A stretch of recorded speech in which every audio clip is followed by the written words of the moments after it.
यदि महिलाएं अपना हाथ आग में जलने से नहीं बचा सकी तो ये रोटी क्या बनाएगी? तो चिमटा रखती है, चिमटा से रोटी सेकती। अगर ये हाथ डाल दें चूल्हे में तो हाथ जल जाएगा, पर चिमटा रखती।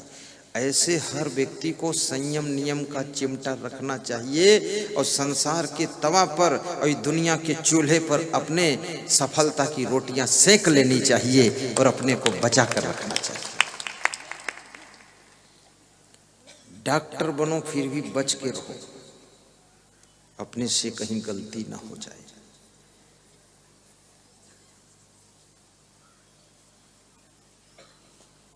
और गलतियों से जो अपने आप को बचा लेता है वह व्यक्ति कम मेहनत से कम समय में अधिक सफल होता है। नाव में एक छेद काफी है नाव को डुबाने के लिए, 1000 फूल कम है गला को सजाने के लिए, एक छेद काफी है नाव को डुबाने के लिए, एक अवगुण काफी है जिंदगी भर रुलाने के लिए, 1000 फूल कम है गला को सजाने के लिए। आपकी जिंदगी में दुख आता है तो आप झांक कर देखिए, कोई न कोई अवगुण होगा इसलिए दुख आया है, अन्यथा दुख नहीं आ सकता है। जीवन में जितने दुख दिखते सब निज दोषों के कारण ही, पर जिसको इतना ज्ञान ना हो वो दोष मिटाना क्या जाने। ये पथिक जी एक संत हुए हैं, उन्होंने पंक्तियां लिखी हैं।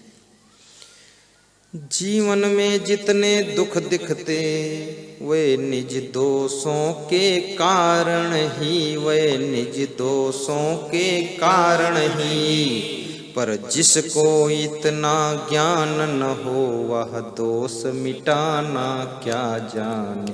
पर जिसको इतना ज्ञान न हो वह दोष मिटाना क्या जाने। उन्नति का साधन सेवा है जिससे ही आत्म शुद्धि होती, जिससे ही आत्म शुद्धि होती, पर लोभी मोही अभिमानी सेवक पद पाना क्या जाने।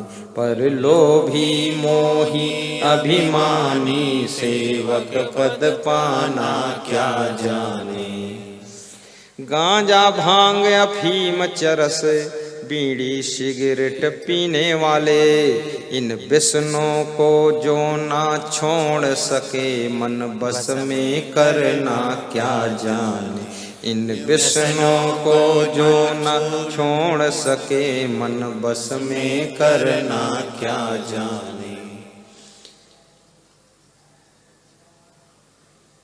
जीवन में जितने दुख दिखते सब निज दोषों के कारण है।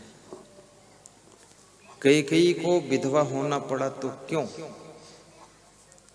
क्योंकि दूसरों के बहकावे में आने का उसके अंदर दोष था। ये भी बहुत बड़ा दोष है कि दूसरे के बहकावे में आ जाए, स्वयं विवेक न करना। और न तो समाज में कई की कमी है न मंथराओं की कमी है। स्त्रियों भी मंथराएं रहती हैं, पुरुषों में भी मंथरा रहते हैं।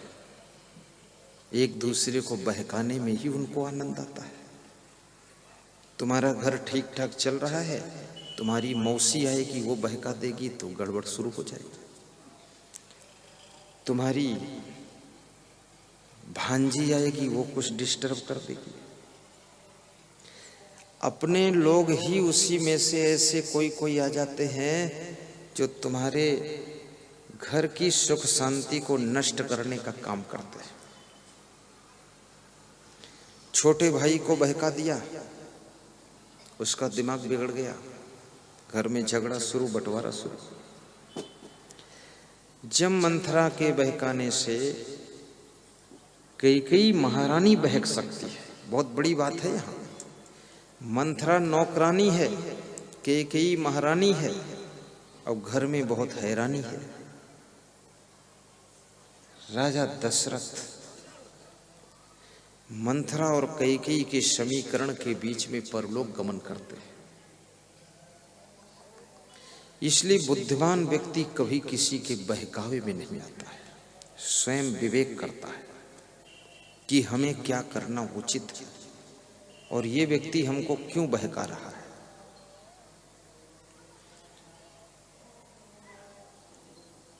और मंथरा छोटे से लालच के कारण ये काम करती है, इसलिए कहते हैं लालच बुरी बला। कौशल्या की दासी इनाम लेकर जा रही थी, पुरस्कार लेकर। तो मंथरा ने पूछा, बहन ये इनाम पुरस्कार क्यों मिला, कहाँ मिला, कैसे मिला, कौन दिया? तो बताया कौशल्या ने जिन्हें दिया है। तो बोले क्यों दिया? बोले तुमको पता नहीं है, कौशल्या के राम का कल राज तिलक होगा, वो राजा बनेंगे, उस खुशी में हमको आज ही इनाम मिला है और कल फिर और मिलेगा। तो मंथरा ने सोचा अगर मेरी कैकेयी का भरत राजगद्दी पर बैठता, उसका राज तिलक होता तो इनाम हमको मिलता। ये छोटे से इनाम का लालच, छोटी सी पुरस्कार की बात मंथरा के मन को बिगाड़ती है। फिर मंथरा कैकेयी को बहकाती कि भरत का राज तिलक हो तो हमें इनाम मिलेगा। छोटे से स्वार्थ के कारण किसी के बहुत बड़े खेल को कभी बिगाड़ना मत, ये बहुत बड़ा पाप होता है। और याद रखना, कोई खुशी का समाचार है तो खुशियों को भी हजम करना सीखो, खुशियों को बहुत जल्दी व्यक्त मत कीजिए, अन्यथा खुशियां पुनः दुख में बदल सकती। कौशल्या को यह समाचार मिला था राम का राज तिलक होगा, तो कौशल्या इस खुशी को अगर अपने आप में हजम कर लेती और किसी को इनाम न बांटती तो शायद ये लफड़ा आगे बढ़ता नहीं।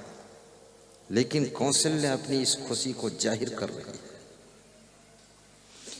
महात्मा विदुर कहते हैं, जो व्यक्ति अपने हर्ष को, खुशी को पीकर हजम कर जाता है, हुल्लड़ नहीं मचाता है, और जो अंदर उठे हुए क्रोध को शमन कर लेता है, वह व्यक्ति राज्य और लक्ष्मी का अधिकारी बनता है, उसे सफलता निष्कंटक मिलती है, कोई बाधा नहीं।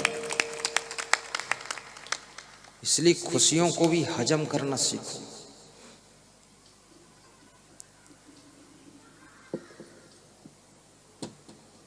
यो न सन्नियच्छति बेगम क्रोधः उत्थितम हर्षयो सा श्रियो राजनम भाजन यश्च आपत्सु न मुह्यति। आपके अंदर क्रोध भी आ जाए तो भी उसको दूसरों को पता न चलने दीजिए, अंदर अंदर शमन कर लीजिए। अगर किसी को पता चल गया कि ये नाराज हो गए हैं तो याद रखना उससे तुम्हारा ग्राफ गिरता है।